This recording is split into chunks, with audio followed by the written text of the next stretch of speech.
Mummy ગરમી કેટલી પડે છે અને જમવાનું તો જરાય ભાવતું નથી.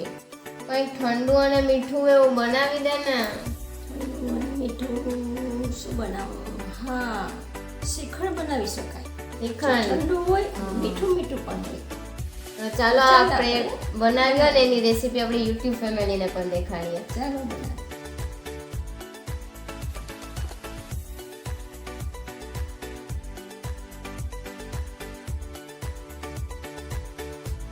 શ્રીખંડ બનાવવા માટે સૌપ્રથમ અહીંયા 2 લીટર દૂધનું દહીં જમાવેલું હતું. તમે જોઈ શકો છો કે દહીં સરસ રીતે જામી ગયું છે. હવે આપણે આ દહીંને એક ચાયણાની અંદર કાઢી લઈશું કે જેથી તેમાં રહેલું પાણી અલગ થઈ જાય. તે માટે સૌથી પહેલાં આપણે ચાયણા ઉપર કોટનનું કપડું રાખીશું અને તેની અંદર હવે દહીં એડ કરીશું. બધું દહીં એડ થઈ ગયા બાદ કોટનના કપડાને ચારે બાજુથી પેક કરી અને એક પોટલી બનાવી લઈશું.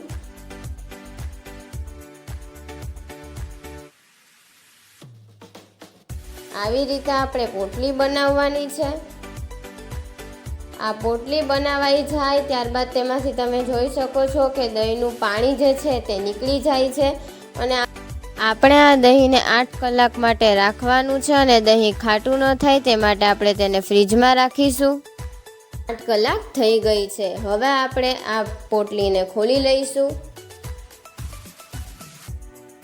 વાહ, તમે જોઈ શકો છો કે દહીંની અંદરથી બધું પાણી નીતરી ગયું છે અને એકદમ પનીર જેવું ઝાપડું આ દહીં થીક દેખાય છે.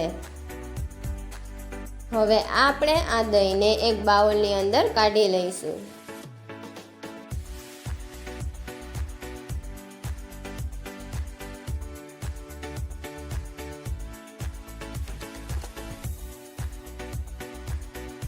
બાઉલની અંદર દહીં કઢાઈ ગયા બાદ હવે આ થીક દહીંને થોડું સ્મૂથ કરવા માટે તેને ફેટી લઈશું. હવે આ ફેટાઈ ગયેલા દહીંની અંદર આપણે એક નાની વાટકી જેટલો ખાંડનો ભૂકો એડ કરીશું. અહીં તમે તમારા સ્વાદ અનુસાર ખાંડ એડ કરી શકો છો.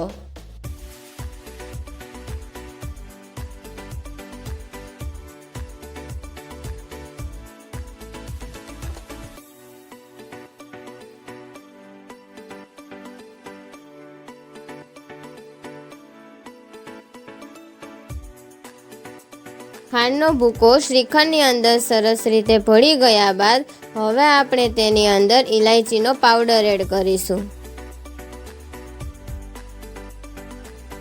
અને તેને સરસ રીતે મિક્સ કરી લઈશું.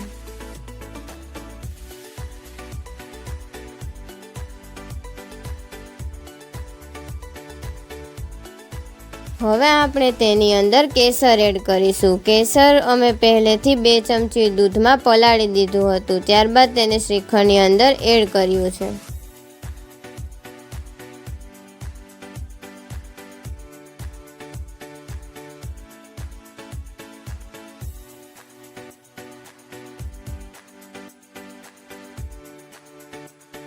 ડ્રાયફ્રૂટ શ્રીખંડ હોવાથી હવે આપણે તેની અંદર ડ્રાયફ્રૂટ એડ કરીશું.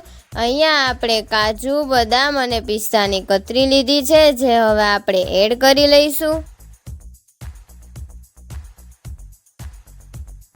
આપણું શ્રીખંડ તૈયાર છે. હવે આપણે તેને બાઉલમાં સર્વ કરી લઈશું.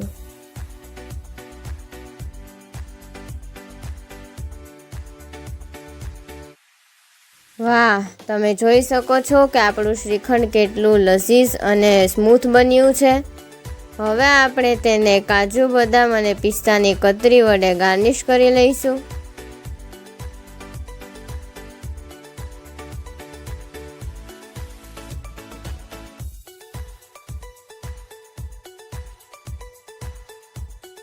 આપણું શ્રીખંડ તૈયાર છે. હવે ડિમ્પલ ચાખીને બતાવશે.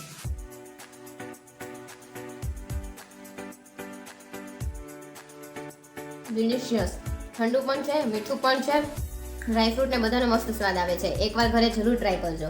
જો તમને અમારી રેસીપી પસંદ આવી હોય તો વિડીયોને લાઈક કરજો, શેર કરજો, સબસ્ક્રાઇબ કરજો અને કમેન્ટ કરવાનું ભૂલતા નહીં. Bye bye.